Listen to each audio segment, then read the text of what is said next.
ایک بادشاہ کی 7 بیٹیاں تھیں۔ ایک دن بادشاہ بہت خوش ہوتا ہے اور اپنی 7 بیٹیوں کو بلا کر پوچھتا ہے کہ میں تم سے ایک سوال پوچھوں گا اور اگر جواب اچھا لگا تو تمہارا من چاہا انعام بھی دوں گا۔ سب ایک قطار میں کھڑی ہو جاؤ اور ایک ایک کر کے بتاؤ کہ تم کس کا دیا کھاتی ہو اور کس کا دیا پہنتی ہو۔ 7 میں سے 6 بیٹیوں نے کہا کہ ابا حضور، آپ کا دیا کھاتے ہیں اور آپ کا دیا پہنتے ہیں، آپ ہی کی وجہ سے ہماری یہ شان و شوکت ہے۔ یہ سن کر بادشاہ بہت خوش ہوا اور سب کو اس کی من پسند چیز دے دی۔ جب سب سے چھوٹی بیٹی کی باری آئی تو اس نے کہا کہ میں اللہ کا دیا کھاتی ہوں اور اپنی قسمت کا پہنتی ہوں اور یہ میرا نصیب ہے۔ بادشاہ یہ سنتے ہی آگ بگولا ہو گیا اور کہنے لگا کہ اے کمبخت، تو نے میری ناشکری کی ہے، تجھے اس کی سزا ضرور ملے گی۔ شہزادی نے کہا جو حکم ابا حضور۔ بادشاہ نے سپاہیوں کو حکم دیا کہ جاؤ اسے جنگل میں چھوڑاؤ، میں بھی دیکھوں کہ یہ میرے بغیر کیسے اللہ کا دیا کھاتی ہے اور اپنے نصیب کا پہنتی ہے۔ شہزادی سے تمام زیورات واپس لے لیے گئے اور خستہ حال کپڑوں میں بغیر کسی ساز و سامان کے بادشاہ کے حکم کے مطابق جنگل میں تنہا چھوڑ دیا گیا۔ لیکن شہزادی بہت مطمئن تھی اور اللہ پر توکل تھی کہ جو اس نے رزق اور عیش و عشرت میرے نصیب میں لکھی ہے وہ مجھے ضرور ملے گی۔ سب سپاہی شہزادی کو چھوڑ کر واپس چلے گئے۔ شہزادی جنگل کو دیکھنے لگی، چاروں طرف درخت ہی درخت تھے اور دوپہر سے شام ہونے والی تھی کہ شہزادی نے سوچا کہ کیوں نہ کچھ لکڑیاں جمع کر لوں تاکہ رات کو آگ جلاؤں، پھر کوئی جنگلی جانور پاس نہیں آئے گا اور رات بھی گزر جائے گی۔ شہزادی جنگل میں لکڑیاں ڈھونڈنے چل پڑی۔ اس کی نظر ایک جھونپڑی پر پڑی جہاں باہر ایک بکری بندھی ہوئی تھی اور اندر سے کھانسی کی آواز آ رہی تھی۔ پہلے تو شہزادی بہت حیران ہوئی کہ اتنی ویران جگہ پر جھونپڑی۔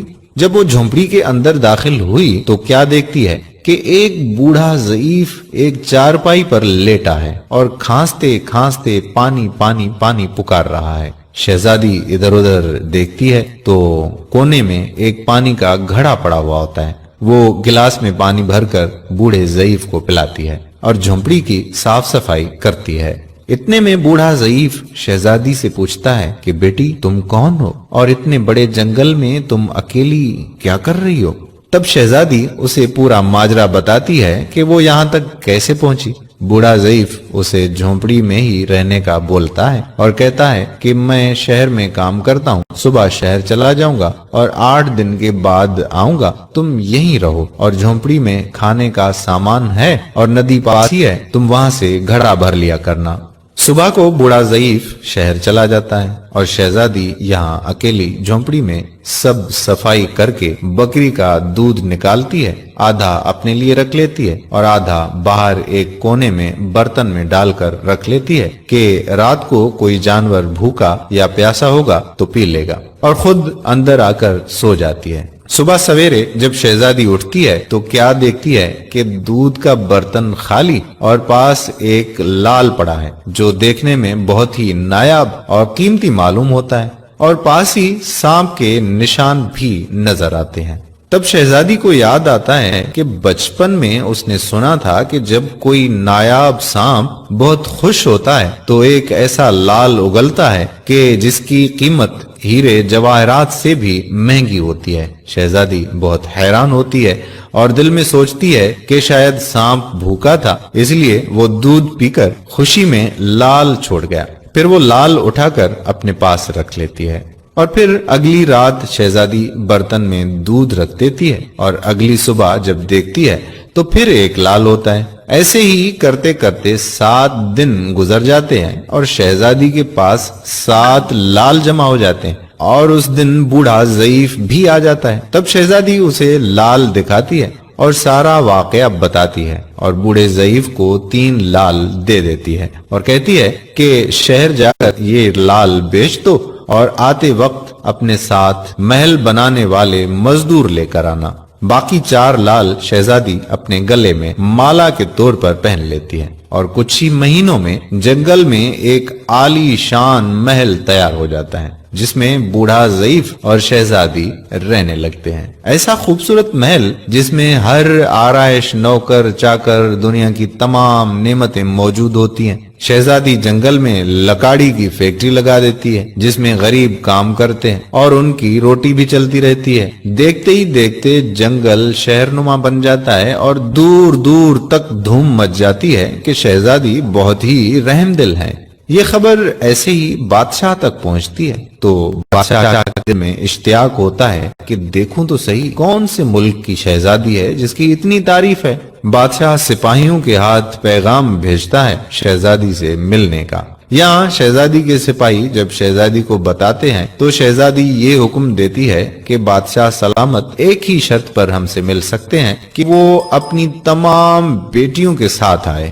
سپاہی جا کر بادشاہ کو پیغام دے دیتے ہیں۔ ایک دن بادشاہ اپنی تمام بیٹیوں کے ساتھ شہزادی کے محل جاتا ہے۔ شہزادی ان سب سے چہرے پر نقاب پہن کر ملتی ہے اور ان کے لیے 7 رنگ کے کھانے پیش کرتی ہے اور ہر کھانے کے ساتھ اسی رنگ کا جوڑا زیورات پہن کر آتی ہے۔ محل کی شان و شوکت، خوبصورتی اور شہزادی کا انداز بادشاہ اور باقی تمام شہزادیوں کو بہت حیران اور متاثر کرتا ہے۔ آخر میں بادشاہ شہزادی سے کہہ ہی دیتا ہے کہ تم میری بیٹی کی جگہ پر ہو اور میں بھی تمہارے کہنے پر اپنی تمام بیٹیوں کے ساتھ آیا ہوں، پھر ہم سے یہ پردہ کس لیے؟ بہت اصرار پر شہزادی کہتی ہے کہ ٹھیک ہے، میں تیار ہو کر آتی ہوں۔ سب شہزادیاں آپس میں سرگوشی کرنے لگتی ہیں کہ اتنی تو تیار ہے، اتنے مہنگے زیورات پہنے ہوئے ہیں، اب اور کتنا تیار ہو کر آئے گی؟ اتنے میں کیا دیکھتے ہیں کہ دور سے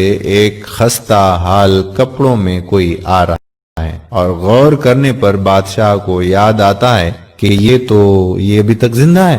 میں تو سوچتا تھا کہ اسے جنگل کے جانور کھا گئے، اور جب میں نے اپنے سپاہیوں کو اس کی خبر لینے بھیجا تھا تب انہوں نے ہی بتایا تھا کہ وہاں شہزادی کا کوئی نام و نشان نہیں ہے، تو یہ کیسے ممکن ہے؟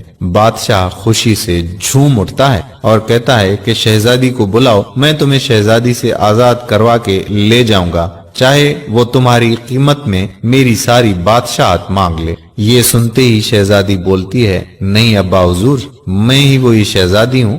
میں نہ کہتی تھی کہ میں اللہ کا دیا کھاتی ہوں اور اپنے نصیب کا پہنتی ہوں، بس اسی نے مجھے کہاں سے کہاں پہنچا دیا ہے کہ آج میں آپ سے بھی زیادہ امیر ہوں۔ پھر شہزادی اپنا تمام حال بیان کرتی ہے کہ وہ اس مقام تک کیسے آئی اور دکھاتی ہے اپنے گلے کی مالا جس میں ابھی بھی 4 لال موجود ہوتے ہیں۔